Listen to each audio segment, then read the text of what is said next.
નમસ્તે વિદ્યાર્થી મિત્રો, લાસ્ટ લેક્ચરની અંદર આપણે સાપેક્ષ વેગ અને સાપેક્ષ સ્થાનાંતર વિશે અભ્યાસ કરી ગયા, જે આ ચેપ્ટર નંબર 3ની અંતિમ થિયરી હતી. હવે ત્યારબાદ જે આ પ્રકરણની અંદર સ્વાધ્યાય આપેલ છે એના વિશે આગળ આપણે અભ્યાસ કરવાનો છે. તો સ્વાધ્યાયની અંદર જે પહેલો અને બીજો એક્ઝામ્પલ એવા છે જે તમને થોડું મગજ કસવાનું, એટલે વિચાર શક્તિ તમારી વધે, એને ધ્યાનમાં રાખીને આપેલા છે. સૌથી પહેલો એક્ઝામ્પલ જેની વાત કરીએ આપણે, તો નીચે આપેલ ગતિના ઉદાહરણો પૈકી કયા ઉદાહરણોમાં તંત્રને આશરે બિંદુવત પદાર્થ ગણી શકાય? બિંદુવત પદાર્થની વ્યાખ્યા જો તમને યાદ હોય તો આ સ્વાધ્યાયનો જે એક્ઝામ્પલ આપેલો છે એનો આન્સર આપણે આપી શકીએ. મિત્રો, બિંદુવત પદાર્થ કોને કહી શકાય? તો એની માટેની વ્યાખ્યા કંઈક આ મુજબની આપણે ભણી ગયા છીએ કે જ્યારે કોઈ પદાર્થ દ્વારા કપાયેલ અંતર એ પદાર્થના પરિમાણની સાપેક્ષે ખૂબ વધારે હોય તો એને આપણે બિંદુવત પદાર્થ છે એ ગણી શકીએ. જેમ કે કોઈ બસ દ્વારા કપાયેલું અંતર છે એ 400થી 500 કિલોમીટર હોય તો બસ છે એના પરિમાણ એ કાપેલ અંતરની સાપેક્ષે ખૂબ ઓછા કહેવાય. તો આવી સ્થિતિની અંદર આપણે બસ છે એને બિંદુવત પદાર્થ ગણી શકીએ. તો આ લોજિકને ધ્યાનમાં રાખી અને આપણે આ જે એક્ઝામ્પલ છે એનો આન્સર આપવાનો છે. તો ઓપ્શન આપણને 4 આપેલા છે. 2 સ્ટેશન વચ્ચે વગર ઝટકે ગતિ કરતી ટ્રેન, આ ઓપ્શન એ છે. ઓપ્શન બી, સરળતાથી કોઈ વર્તુળાકાર માર્ગ પર સાયકલ ચલાવતી વ્યક્તિના માથા પર બેઠેલો કોઈ વાંદરો, ઓપ્શન બી છે. ઓપ્શન સી, જમીન પર અથડાઈને તીવ્ર વળાંક લેતો સ્પિન થતો ક્રિકેટનો દડો. અને ઓપ્શન ડી, ટેબલની કિનારી પરથી ખસીને પડતું બીકર. હવે આ 4 ઓપ્શન્સ છે, એમાંથી મિત્રો આપણે ઓપ્શન કેવી રીતે સિલેક્ટ કરવો?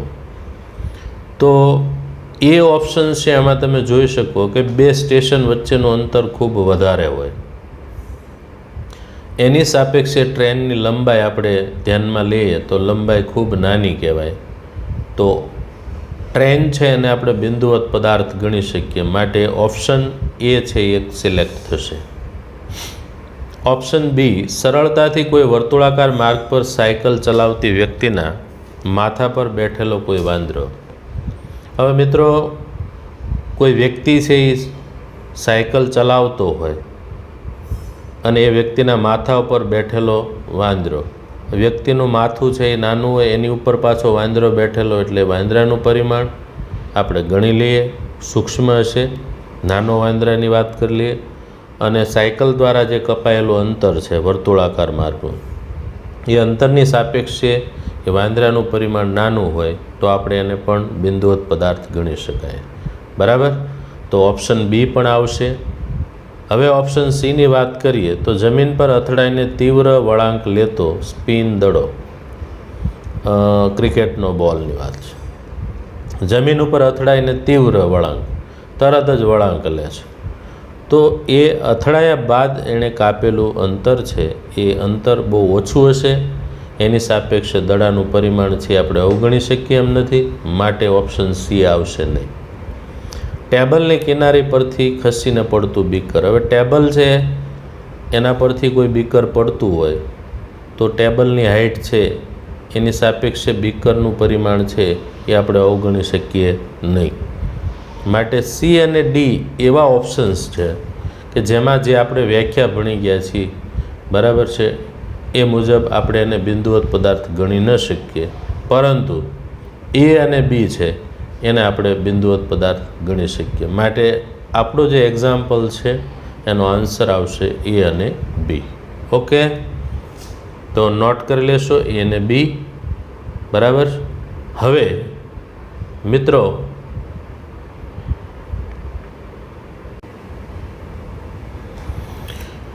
હવે જોઈએ આપણે એક્ઝામ્પલ નંબર 2. એક મહિલા સવારે 9 કલાકે પોતાના ઘરેથી 2.5 કિલોમીટર દૂર આવેલા પોતાના કાર્યાલય પર 5 કિલોમીટર પ્રતિ કલાકની ઝડપથી સીધી સડક પર ચાલીને જાય છે. ત્યાં તે સાંજે 5 કલાક સુધી રહે છે અને 25 કિલોમીટર પ્રતિ કલાકની ઝડપે ગતિ કરતી ઓટો રિક્ષામાં પોતાના ઘરે પરત ફરે છે. હવે વિદ્યાર્થી મિત્રો, આનો આપણે આલેખ બનાવવાનો છે એક્સ વિરુદ્ધ ટીનો. એક્સ એટલે સ્થાન, ટી એટલે સમય. તો સૌથી પહેલાં તો તમારે એક્સ અને વાય અક્ષ જે છે એ એક્સ અને વાય અક્ષ છે એમાં એક્સ અક્ષ ઉપર તમારે સ્થાન દર્શાવવાનું છે અને વાય અક્ષ ઉપર તમારે સમય બતાવવાનો છે. બરાબર? તો આપણે જોઈએ એક્સ અક્ષ ઉપર સ્થાન અને વાય અક્ષ ઉપર સમય. યોગ્ય સ્કેલ આપણે પસંદ કરવાનો. એટલે મેં એક્સ અક્ષ ઉપર 0.5, એમાં 0.5 ઉમેરો એટલે 1, 1.5, 2, 2.5, 3 આ કિલોમીટર બતાવેલા છે. 0.5 કિલોમીટર, 1 કિલોમીટર, 1.5 કિલોમીટર, 2 કિલોમીટર. અને એક્સ અક્ષ ઉપર સમય બતાવ્યો છે. એક્સ અક્ષ ઉપર સમય છે એ કલાકની અંદર બતાવેલો છે. 9 કલાકે શરૂ કરે છે એટલે આપણે એક્ઝેક્ટલી આ લેખ ઉપર એ રીતે શરૂ કરીએ 9, 10, 11, 12, 13, 14. હવે એમાં એમ પણ તમે લખી શકો અને સમયને ધ્યાનમાં રાખીને આપણે આ પ્રમાણે પણ લખી શકીએ 10, 11, 12 વાગ્યા પછી 1 વાગ્યા સુધી, 2 વાગ્યા સુધી, 3, 4, 5 આ પ્રમાણે. તો હવે 9 વાગે પોતાની ગતિની શરૂઆત કરે છે એટલે ઉગમ બિંદુથી આપણે અને 2.5 કિલોમીટર દૂર છે એટલે 2.5 એક્સ અક્ષ ઉપર અને એક્સ અક્ષ ઉપર 9 અને વાય અક્ષ ઉપર 2.5 એ બે બિંદુને જોડી દઈએ એટલે ઓ એ રેખા મળે આપણને. અથવા તમે એડી નામ આપો તો પણ વાંધો નથી. ઉગમ બિંદુને ઓ કીધું હોય તો એડી આપી શકો. પાછી અહીંયા મહિલા છે એ 5 કિલોમીટર પ્રતિ કલાકની ઝડપે સીધી સડક પર ચાલીને જાય છે. હવે મહિલા છે એ પોતે 5 કિલોમીટર પ્રતિ કલાકની ઝડપથી સીધી ચાલે છે. બરાબર? તો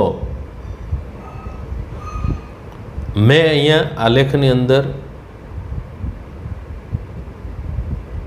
એ પ્રમાણેનો ઢાળ બતાવ્યો છે. તમે એનું સોલ્યુશન મેળવશો તો 5 કિલોમીટર પ્રતિ કલાક એક્સ વિરુદ્ધ ટીનો આલેખ છે એ આપણને ઝડપ આપે એ 5 કિલોમીટર પ્રતિ કલાક મળશે. 5 કલાક સુધી રોકાય છે એટલે આપણે 9 વાગ્યાથી પોતાના ઘરેથી શરૂઆત કરીને 2.5 કિલોમીટર દૂર આવેલા પોતાના કાર્યાલય પર 5 કિલોમીટર પ્રતિ કલાકની ઝડપ એટલે એણે કાપેલું અંતર મળી જાય. એ પ્રમાણે ત્યાંથી એ થી બી સુધી એ રહે છે. કારણ કે 5 વાગ્યા સુધી એટલે રહે છે એનો અર્થ એવો થયો કે સ્થિર છે, ગતિ કરતી નથી.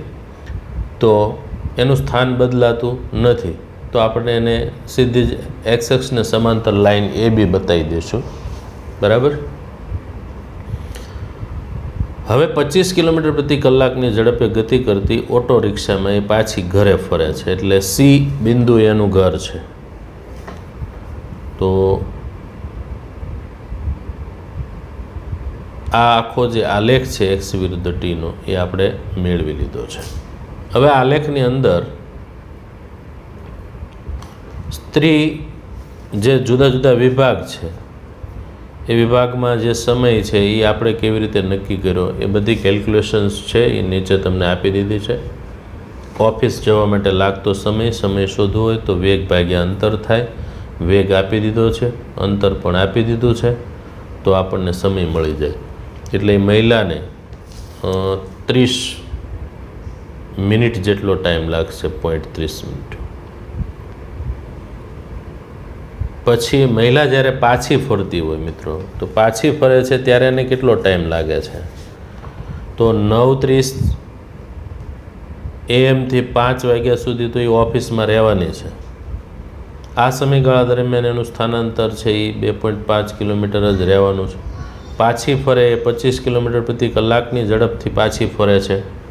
એટલે સમય આપણે શોધવો હોય તો વેગ બરાબર અંતર ભાગ્યા સમય છે, બરાબર. તો એના પરથી સમય મેળવવો હોય તો સમય બરાબર અંતર ભાગ્યા વેગ કરી શકાય, બરાબર. તો 2.5 ભાગ્યા 25 કરો એટલે 6 મિનિટ થઈ. એટલે ઘરે એ 5.06 PM કલાકે પહોંચી જશે, કારણ કે 5 કલાક સુધી ત્યાં રોકાય છે. તો પછી એ તરત જ 25 કિલોમીટર પ્રતિ કલાકની ઝડપથી ચાલતી એક ઓટો રિક્ષામાં બેસે તો 6 મિનિટમાં એ ઘરે પહોંચી જાય છે, જે BC વિભાગ વડે દર્શાવેલું છે, બરાબર. તો આ બંને પ્રશ્નો થઈ ગયા.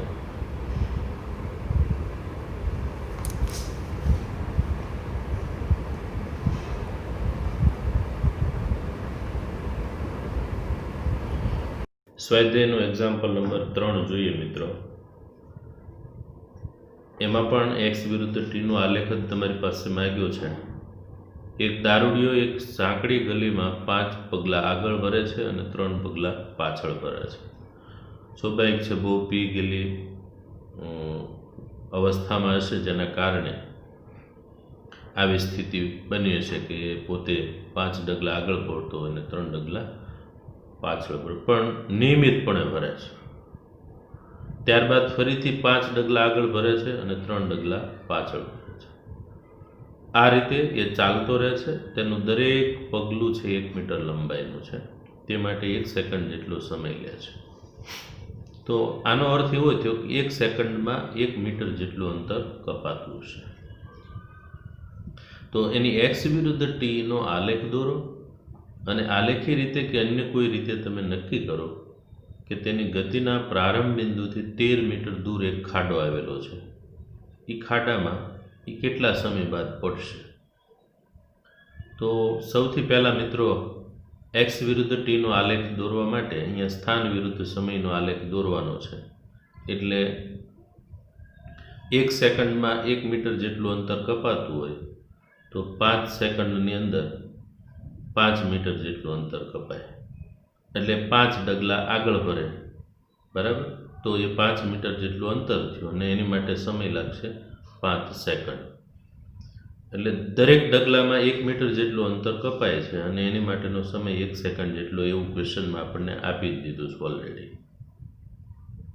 હવે 5 ડગલા આગળ અને 3 ડગલા પાછળ કાપવા માટે લાગતો સમય. તો 5 ડગલા આગળ ને 3 ડગલા પાછળ એટલે ટોટલ 8 ડગલા થયા. એમાં એને સમય 8 સેકન્ડ લાગશે અને એને કારણે એનું જે અંતર કપાયેલું હોય 5 આગળ હોય 3 પાછું, એટલે 5માંથી 3 બાદ કરીએ એટલે ટોટલ 2 મીટર જેટલું કપાણું કહેવાય, બરાબર. તો હવે એનો આલેખ છે એ આપણે સમજીએ. આલેખની અંદર મિત્રો x અક્ષ ઉપર સમય બતાવી દીધો છે અને y અક્ષ ઉપર છે એ સ્થાન બતાવી દીધું છે. 13 મીટર દૂર ખાડો છે એટલે y અક્ષ ઉપર આપણે 14 સુધીનું અંકન બતાવશું અને એ પણ આપણે આલેખની અંદર માપ લઈ અને એક ખાના બરાબર આપણે 2 રાખીએ તો 2, 4, 6, 8, 10, 12 ને 14 ટોટલ મીટર થશે y અક્ષ ઉપર. અને x અક્ષ ઉપર સમય બતાવીએ છીએ 5 second, 10 second, 15 second, 20 second, 25 second, 30 second, 35 second ને 40 સેકન્ડ. હવે દારૂડિયો છે પોતાના ઉગમ બિંદુ O પાસેથી, હવે ઉગમ બિંદુથી પોતાની ગતિની શરૂઆત કરે છે મિત્રો. એટલે આ ઉગમ બિંદુ થઈ ગયું O. ત્યાંથી એ 5 ડગલા આગળ પડે. 5 ડગલા એટલે 5 મીટર જેટલું અંતર થયું ને. તો y અક્ષ ઉપર 5 બતાવવાના અને એની માટેનો સમય કેટલો થઈ ગયો તો કે સમય 5 સેકન્ડ થઈ ગયો. તો આ 5 અંતર અને આ 5 સમય થશે અહીંયા, બરાબર. તો ઉપર મેં યામ બતાવેલા છે 5,5. એનો અર્થ એવો સમજશું કે 5 છે એ શું છે અંતર છે અને 5 છે એ સમય છે. આ જનરલી આપણે લખતા હોઈએ છીએ એક્સ કોમા વાય આવી રીતે બતાવતા હોય છે. એટલે એક્સ અક્ષ ઉપર 5, વાય અક્ષ ઉપર પણ 5 થયા. એટલે ટૂંકમાં 5 સેકન્ડની અંદર 5 મીટર અંતર કપાયું છે. હવે 3 ડગલા એ પાછા ફરે છે. 3 ડગલા પાછા ફરે તો 5 હતું અને 3 ડગલા અંદર ઉમેરી દો એટલે ટોટલ કેટલા ડગલા થશે? 8. અને સમય એને લાગ્યો તો જે એ આપણે સાથે નોટ કરતું જવાનું છે. હવે એમાં એકચ્યુઅલમાં અહીંયા તમને જે ગણવામાં આવશે એનું ચોખ્ખું સ્થાનાંતર આપણે ગણવાનું છે. તો 5 આગળ ચાલ્યો અને 3 પાછો ચાલ્યો એટલે સ્થાનાંતર કેટલું થયું કહેવાય? 2. તો આ 2 એ સ્થાનાંતર બતાવે છે. અને પહેલો જે 8 છે એને આપણે ધ્યાનમાં લઈએ તો એ 8 છે એ ટોટલ એની સેકન્ડ ગણી લો તમે. એટલે 2 મીટર જેટલું ચોખ્ખું સ્થાનાંતર થયું ને એની માટેનો સમય કેટલો લાગ્યો એને? 8 સેકન્ડ. બરાબર છે. હવે પાછો એ 5 ડગલા આગળ વધશે તો 8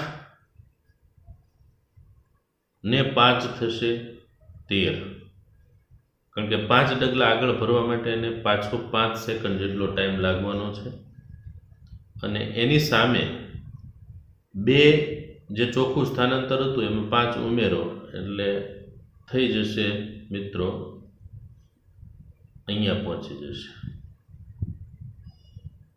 પાછા 3 ડગલા પાછા એટલે 13 ને 16. અહીંયા હું સમય બતાવેલો છે 16 એટલે 16 સેકન્ડ થઈ અને 3 ડગલા પાછો આવ્યો એટલે સ્થાનાંતર એનું 4 થયું. 7 - 3.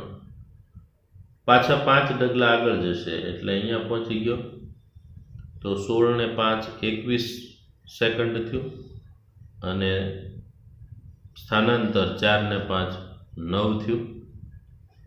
પાછો 3 ડગલા પાછો ફરે છે એટલે 21 ને 3 સેકન્ડ ઉમેરો એટલે 24 સેકન્ડ સમય થયો અને 4 મીટર જે એનું સ્થાનાંતર હતું એમાં 5 ઉમેરી દો એટલે 9 થયું. 9માંથી પાછા 3 બાદ કરો એટલે 6 થઈ ગયું. હવે પાછા 5 ડગલા આગળ ભરે એટલે સમય થયો 24 ને 5 29 સેકન્ડ અને 5 ડગલા આગળ ભરે એટલે 6 ને 5 11 થયું. પાછો 3 ડગલા પાછો ફરે છે એટલે 29 ને 3 સેકન્ડ ઉમેરી દો એટલે 32 સેકન્ડ થયું અને 11માંથી 3 ડગલા બાદ કરી દો એટલે 8 મીટર થઈ ગયું.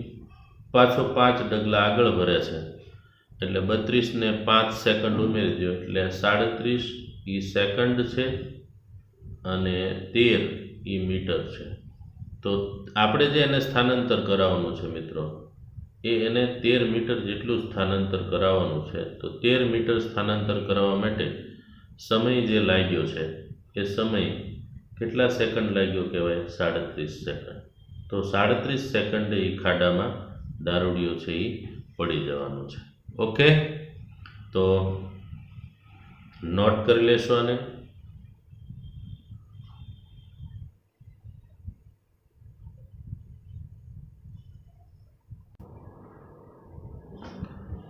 મિત્રો ચોથો એક્ઝામ્પલ જોઈએ. 2 બાળકો એ અને બી તેમની શાળાઓથી અનુક્રમે તેમના ઘરે પી અને ક્યુ પરત ફરી રહ્યા છે જેનો સ્થાન સમય એક્સ વિરુદ્ધ ટીનો આલેખ આકૃતિમાં દર્શાવી દીધો છે. આલેખ ઉપરથી આપણને 5 ઓપ્શન આપેલા છે. એ છે બી એ કરતાં કોમા એ બી કરતાં શાળાની નજીક રહે છે. બી એ કરતાં કોમા એ બી કરતાં શાળાએથી વહેલા શરૂઆત કરે છે. સી બી એ કરતાં કોમા એ બી કરતાં ઝડપથી ચાલે છે. ડી એ અને બી એક જ અથવા જુદા જુદા સમયે ઘરે પહોંચે છે. ઈ એ અને બી રસ્તા પર અથવા બી અને એથી એક વખત 2 અથવા 2 વખત આગળ નીકળી જાય છે. તો આ બધા ક્વેશ્ચનો છે જેનો આન્સર છે આપણે શોધવાનો છે. તો એક પછી એક ચેક કરતા જઈએ મિત્રો. સૌથી પહેલાં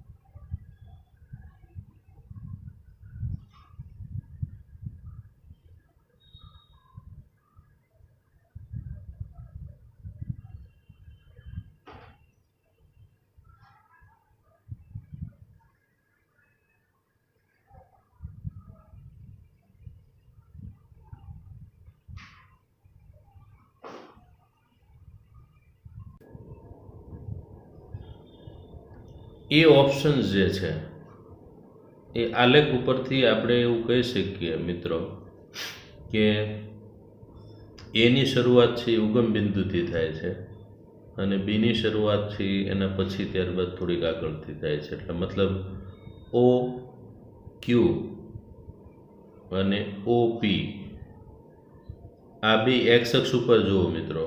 ઓ પી અંતર છે એ ઓ ક્યુ કરતાં નાનું છે, એટલે ઓ ક્યુ મોટા છે, તેથી બી કરતાં એ સ્કૂલની વધુ નજીક હશે.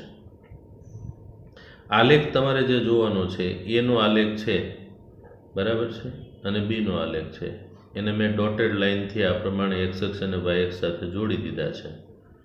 તો ઓપી છે અને ઓક્યુ છે એ એના અંતરો બતાવે છે. માટે બી કરતાં એ સ્કૂલની નજીક થયો કહેવાય, કારણ કે એ છે એનો જે આલેખ છે એ એક્સ અક્ષ તરફ વધારે નમેલો છે અને બીનો આલેખ છે એ એટલો બધો એક્સ અક્ષ સાથે નમેલો નથી, એટલે એમ કહેવાય કે એનો ઢાળ વધારે છે અને એનો રેખાનો ઢાળ છે એ ઓછો છે ઓ એનો. માટે પ્રશ્ન જે છે એમાં એ છે એ સ્કૂલની નજીક છે અને બી એ સ્કૂલથી દૂર છે. હવે બી જોઈએ. આલેખ પરથી જોઈ શકાય છે કે એ ગતિની શરૂઆત ઉગમ બિંદુથી કરે છે. હવે એ છે એની શરૂઆત ઉગમ બિંદુઓથી થાય છે, જ્યારે બી ગતિની શરૂઆત છે એ સી બિંદુ પરથી કરે છે, જે દર્શાવે છે કે બી ગતિની શરૂઆત મોડેથી કરે છે. એટલે એ વિદ્યાર્થી છે એ પહેલાં સ્કૂલે જવા નીકળી જશે, બી પછી નીકળશે, એટલે એ સ્કૂલેથી બી કરતાં વહેલો નીકળી જાય છે. સી જોઈએ. એક્સ વિરુદ્ધ ટીના આલેખનો ઢાળ ઝડપનું મૂલ્ય આપે છે. હવે એ છે એનો જે આલેખ રહ્યો એનો ઢાળ છે એ બી કરતાં ઓછો છે, તો ઢાળ વધારે હોય એમ વેગ વધારે હોય. તો મિત્રો એવું કહી શકીએ આપણે કે બીનો વેગ વધારે છે અને એનો વેગ ઓછો છે, એટલે ઢાળ ઝડપનું મૂલ્ય આપે છે. આલેખ પરથી જોઈ શકાય કે બી આલેખનો ઢાળ એ માટેના આલેખ ઢાળ કરતાં વધુ છે, તેથી બીની ઝડપ વધારે હશે અને એની ઝડપ કેવી હશે? ઓછી હશે. ડી. આકૃતિ પરથી જોઈ શકાય છે કે એ અને બી તેમના ઘરે અનુક્રમે પી અને ક્યુ પર એક સાથે પહોંચશે. હવે એમના ઘરે બંને એક સાથે પહોંચશે,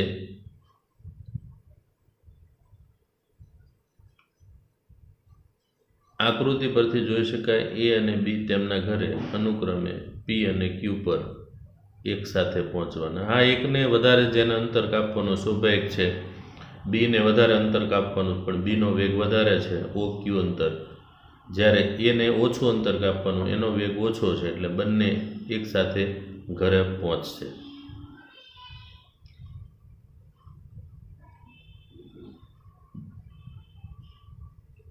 હવે જોઈએ ઈ. એ અને બી એક્સ વિરુદ્ધ ટીના આલેખ પરથી જોઈ શકાય તે બંને આલેખો એકબીજાને ડી બિંદુએ છેદે છે. બી ગતિની શરૂઆત મોડેથી કરે છે, તેથી તે એને એકવાર ઓવરટેક કરશે.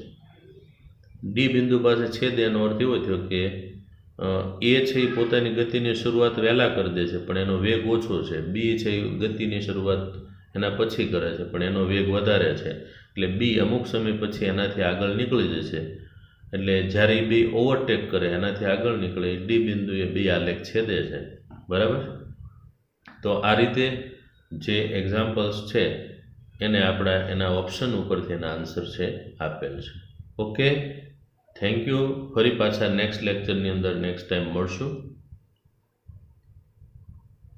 આ જે કંઈ એક્ઝામ્પલો ચાલેલા છે એ ફરજિયાતપણે હોમવર્કની અંદર લખવાના રહેશે. બરાબર. આમ એવા એક્ઝામ્પલ્સ છે જેનાથી આપણી સમજણ શક્તિ વધે.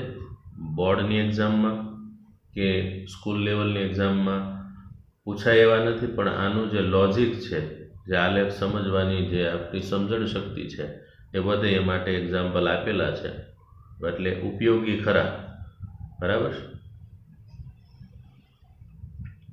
ફરી નેક્સ્ટ ટાઈમ નેક્સ્ટ લેક્ચરમાં મળશું. Thank you.